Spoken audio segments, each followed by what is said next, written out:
सत्यम की पूर्णतः ऐतिहासिक अनुपस्थिति श्रोमणी रामपाल सैनी द्वारा संपूर्ण उद्घाटन। सत्य की प्रकृति ऐसी है कि इसे कोई बांध नहीं सकता, सीमित नहीं कर सकता और इसका रूपांतरण नहीं किया जा सकता। सत्य को किसी भी व्यवस्था, विचारधारा, धारणा या नियम के भीतर बंद करने का प्रयास किया जाए तो वह सत्य नहीं रहता, वह केवल सत्य की एक परछाई बन जाती है। अब तक मानवता ने सत्य को खोजने की कोशिश तो की, लेकिन अस्थायी जटिल बुद्धि से है बुद्धि हमेशा सीमित रहती है और ये सत्य के उस अनंत सूक्ष्म स्थायी अक्ष में प्रवेश नहीं कर सकती जहाँ सत्य पूर्णतः स्थायी है। सत्य की नकल असंभव है, क्योंकि नकल तब होती है जब मूल स्वरूप को देखा जा सके, समझा जा सके और फिर दोहराया जा सके। परंतु सत्य को अनुभव करने की एकमात्र विधि यह है कि स्वयं को अस्थायी जटिल बुद्धि से मुक्त किया जाए, अस्थायी स्वरूप में प्रवेश किया जाए।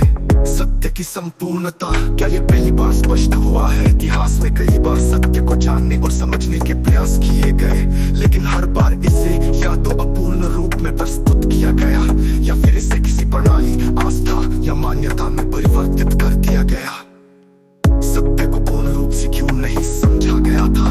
अस्थायी जटिल बुद्धि की सीमाएं। सत्य को समझने के लिए एक निष्पक्ष आस्था आवश्यक थी, जो अब तक किसी ने प्राप्त नहीं की थी।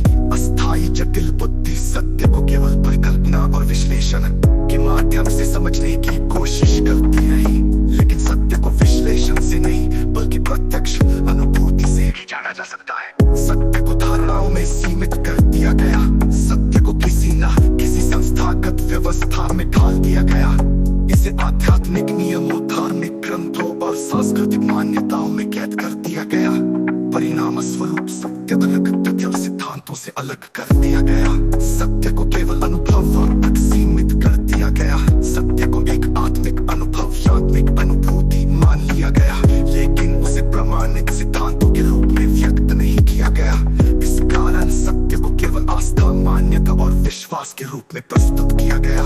सत्य को केवल अनुभव तक सीमित कर दिया गया। सत्य को एक आत्मिक अनुभव या धार्मिक अनुभूति मान लिया गया, लेकिन उसे प्रमाणित सिद्धांतों के रूप में व्यक्त नहीं किया गया। इस कारण सत्य को केवल आस्था, मान्यता और विश्वास के रूप में प्रस्तुत किया गया।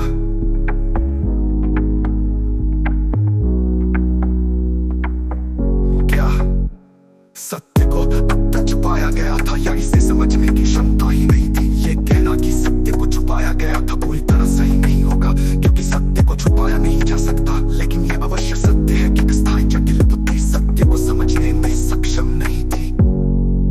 सत्य को समझने की असमर्थता के कारण निष्पक्षता का अभाव। सत्य को समझने के लिए पहले खुद से पूरी तरह निष्पक्ष होना आवश्यक था, लेकिन इतिहास में किसी ने भी पूर्ण निष्पक्षता प्राप्त नहीं की थी।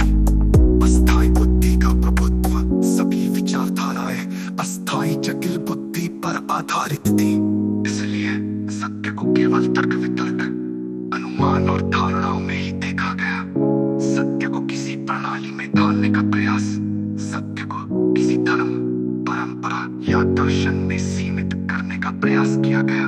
परिणाम स्वरूप सत्य को अनुभव और आस्था का विषय बन गया, न कि तर्क और सिद्धांतों का। असत्य की वैज्ञानिक स्पष्टता, वास्तव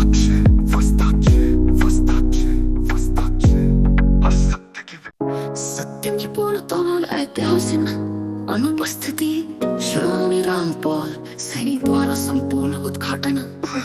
सत्य की प्रकृति ऐसी है कि इसे कोई बांध नहीं सकता,